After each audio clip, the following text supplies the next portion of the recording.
কি এখনই চললি? তোর মা জানে?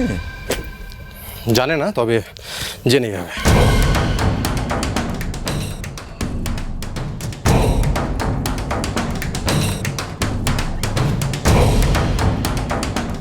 নীল, তোর সঙ্গে আমার একটা কথা আছে। দেখ, আমি তোকে সাপোর্ট করি পুরোপুরি। আমি মনে করি তোর সঙ্গে যা হয়েছে সেটা সম্পূর্ণ অন্যায়। শুধু আমি কেন, বিজয়া আর অন্নপূর্ণা ছাড়া এ বাড়ির সবাই তোর পাশে আছে। আমরা তোকে তোর যে কোনো প্রবলেমে সাহায্য করতে প্রস্তুত। তাই বলছিলাম যে তুই কলকাতায় যা যা চলে যা, কিন্তু সামনের দিক দিয়ে যাওয়ার দরকার নেই। আমরা ব্যবস্থা করে রাখবো, তুই পিছন দিক দিয়ে যা। কেন? আমি পেছনের দরজা দিয়ে যাবো কেন? আমি তো পালাচ্ছি না। আমি বিয়ে করবো বলেছিলাম আর আমি করেছি। এখন আমি আমার মতো চলবো, আর কেউ আটকাতে পারবে না আমাকে। এত সোজা নয় নি, বাস্তবটা অনেক কঠিন। বিজয়া তোকে কিছুতেই যেতে দেবে না, আটকে রাখবে। আর মায়ের মুখের ওপর কথা বলতে পারবি? সে সাহস আছে? কোনোদিন বলেছিস? পারবি না। আর কাল তোকে ফুল সহ্য করতে হবেই বলে তোর মা তার মাথার দিব্যি দেবে তোকে। তখন কি করবি? আরে তোমরা এখানে কি করছো? বাইরে চলো, সেখানে হই হই রই রই কাণ্ড। আবার কি কাণ্ড? আরে দেখো না গিয়ে, এসো এসো। কি হলো বলতো? কি কাণ্ড! আরে খুব বেশি লাগেনি তো? উঠতে পারবে তো? কোমর টোমর আমার ভাঙেনি তো? এই কি সব বনেছে কাণ্ড হলো? আহা, আমার কিছু হয়নি, আমি ঠিক আছে, কিছু ভাঙেনি। এই কলসিটা আমাকে দাও দেখি। তুমি ওঠো। না না মা, এই আপনি কি বলছেন? মা, আপনি তো বললেন এই কলসি হচ্ছে আমার স্বামীর সংসার। আমার স্বামীর সংসার মানে তো আমারই দায়িত্ব, তাই না? এই দায়িত্ব আমি অন্য কারোর হাতে কি করে দিই বলুন? কি বিপদ! আমি যদি কলসি না নিই, তুমি উঠবে কি করে? বাবা পঞ্চানন, এ কি অলক্ষণ শুরু হয়েছে! কোথায় বাড়ির নতুন বউ আলতাতে পা চুবিয়ে ওই লক্ষ্মীপানা পা নিয়ে ধুতির ওপর দিয়ে আস্তে আস্তে হেঁটে আসবে, তা না। এমে তো একেবারে স্লিপকে কোমরার মতো গড়গড়িয়ে ঢুকে পড়লো, আর তাও আবার সব লন্ড করে দিয়ে। তোমরা এখনো বৌমার কোমর ভেঙেছে কিনা তাই নিয়ে চিন্তা করছো? আরে বাবা, ভাঙা কোমর তো তবু জোড়া লাগে। কিন্তু অমঙ্গল, হ্যাঁ, এই অমঙ্গলটা যেটা হলো সেটা তো কাটানোর কোনো উপায় নেই। তার কি করা যাবে একটু ভেবে কিছু করা যাবে কি? যাবে না। সত্যি তো বিজয়া, তুমি এ কি করলে? এ মেয়ে তো একের পর এক অমঙ্গল ঘটিয়ে যাচ্ছে। শুনুন, আপনারা অমঙ্গলের কি দেখলেন বলুন তো? এখনো তো কিছু অমঙ্গল হয়নি। আমি তো কলসি থেকে এক ফোঁটা জলও মাটিতে পড়তে দিইনি। সত্যি যদি আপনারা মঙ্গল চেয়ে থাকেন তাহলে বলুন তো, এই কাকের কলসির জল বাঁচিয়ে আমি কি করে উঠবো তার পথ বলুন আমায়। বাবারে, এই তোমরা সব দেখো দেখো, এই নাকি আমাদের বাড়ির নতুন বউ। নতুন বউয়ের মুখে চোপা শুনছো? হোক চোপা, মোটান তো ঠিকই বলেছে। সত্যি তো, মোটান নিজে আচার খেয়েছে, অথচ কলসি ভরা জল বাঁচিয়ে নিয়েছে। বাঁচিয়ে তো নিলে বৌমা, কিন্তু উঠতে গেলে যে কলসি নড়বে আর জলও পড়বে। মা, আপনি আমায় বললেন না আমাকে আমার স্বামীর পাশে থেকে এই দায়িত্ব নিতে হবে? সত্যি তো, তাহলে যার পাশে থেকে দায়িত্ব নেব সে কোথায়?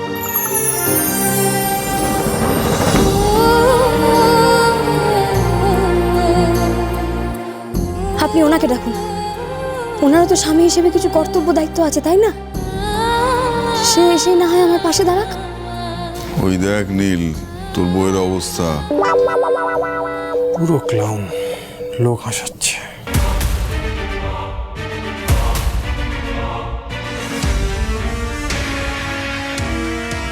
না, স্বীকার করতেই হয় বিজয়া, তোমার পছন্দ আছে।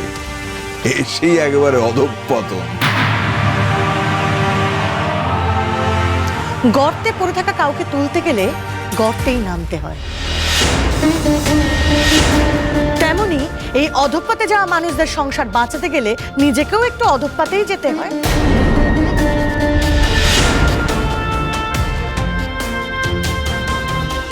তুমি ঠিক বলেছো বৌমা, নীলের এই সময় তোমার পাশে থাকা উচিত।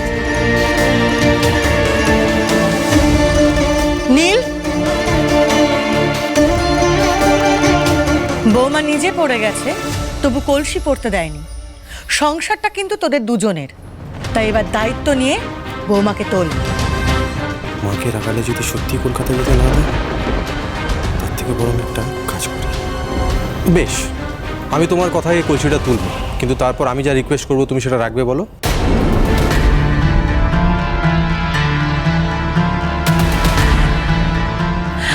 আচ্ছা, সেটা রাখবো না এখন, তুই এখন যা, ওকে তোল।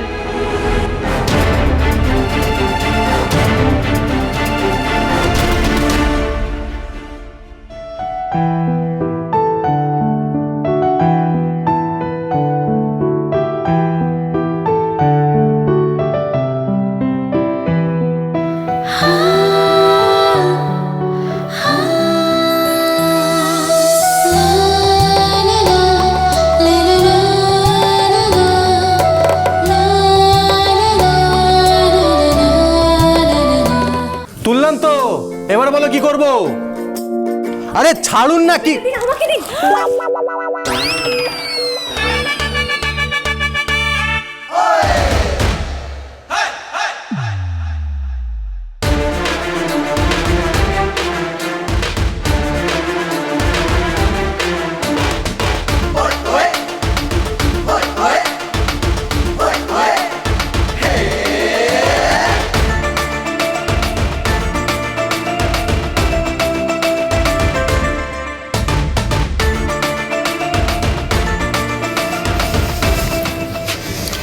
শোন, বউয়ের জন্য না হোক বরের জন্য সংসারটা ভাঙবেই ভাঙবে, এটা একদম পাকা কথা। আচ্ছা ছোটা, এরপর যেটা হবে সেটা দায়িত্ব কিন্তু তোর। যা।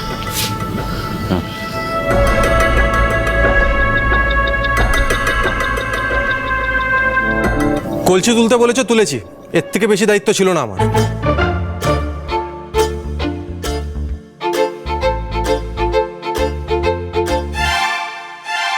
কেমন সিনেমার হিরোদের মতন ভিজিয়ে দিলেন উনি আমায়। তারা ঠিকই বলেছিল, শাহরুখ খানের ছোট ভাই।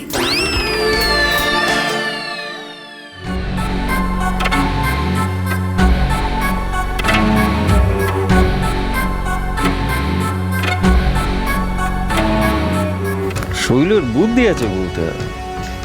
বাসনের আগায় মাখন মাখালে নাকি দুধ উতলায় না, এবারও উঠল না। বুঝবে বৌদিমা, সন্ধ্যা কতটা অমঙ্গলা না বউ।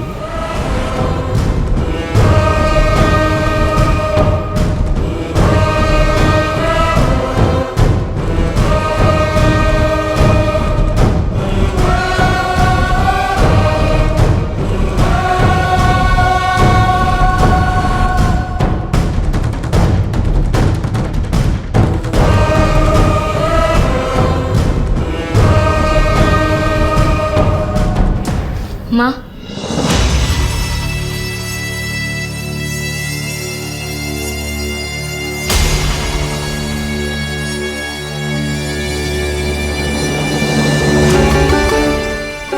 শেষ রক্ষা তো হলো না মা, সে তো কলসির জল পড়েই গেল।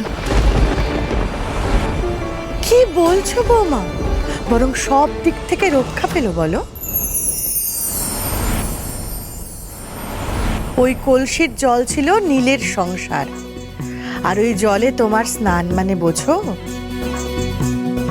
মানে নীলের বউ আর নীলের সংসার চিরতরে মিলেমিশে একেবারে একাকার হয়ে গেল। কোনোদিনও কেউ চেষ্টা করলেও নীলের থেকে তোমাকে আলাদা করতে পারবে না।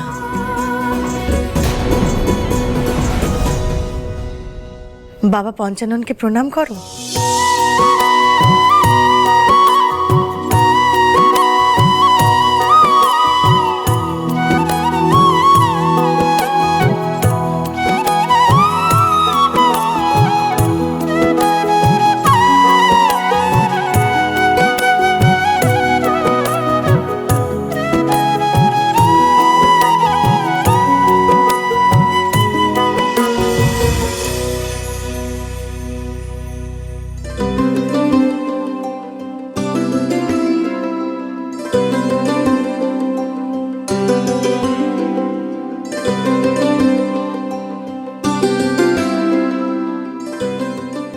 ঠাকুর, শাশুড়ি মা যতই আমার দোষ ঠাকুর, আমি তো জানি আমি আসতেই সব কিছু কেমন লণ্ডভণ্ড হয়ে গেল এখানে।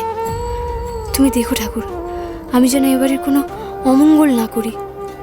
ওই রাগী বরটার রাগ ভাঙিয়ে আমি যেন একদিন তার মন পেতে পারি।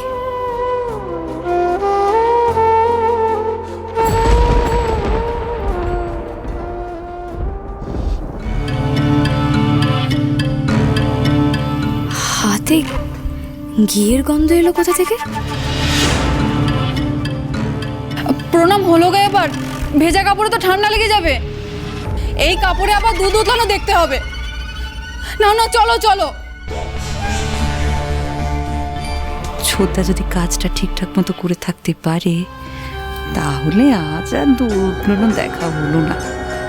কিরে, ওদিকে উতলানোর জন্য দুধটা রেডি হলো তো? ওই তো শৈল সিগন্যাল এসে গেছে, তার মানে এখন সব আসবে এদিকে। তাড়াতাড়ি। কিন্তু দুধ যদি না উঠলায়, শৈলের মধ্যে দিয়ে যদি কোনো ফাঁক থেকে যায়, না না, ফাঁক রাখা যাবে না, ফাঁক রাখা যাবে না, কিছু একটা করতেই হবে, অমঙ্গল একটা কিছু ঘটাতেই হবে।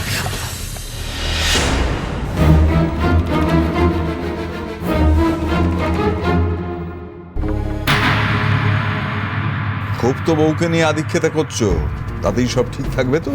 ওদিকে নীল তো কলকাতায় যাচ্ছে। কলকাতা যাচ্ছে মানে? মাকে এইভাবে বলা যাবে না। মা ভাববে মায়ের দুর্বলতার সুযোগ নিয়ে আমি মাকে ব্ল্যাকমেল করছি। মাকে যা বলার মায়ের মন বুঝেই বলতে হবে। আর বউকে? কে? আপনি বললেন আপনি চলে যাবেন, তাই আমি আপনাকে আটকাতে এলাম। আটকাতে এলেন মানে? আটকানো তো দূরের কথা, আগে আমাকে এই কথাটা বলুন, আপনি এই রুমে এলেন কেন? চিৎকার করছেন কেন? আস্তে কথা বলুন, কি সব বলেছে কাণ্ড রে বাবা। সন্ধ্যা তারা, সন্ধ্যা তারা। চলো চলো চলো চলো চলো পাল্টাই।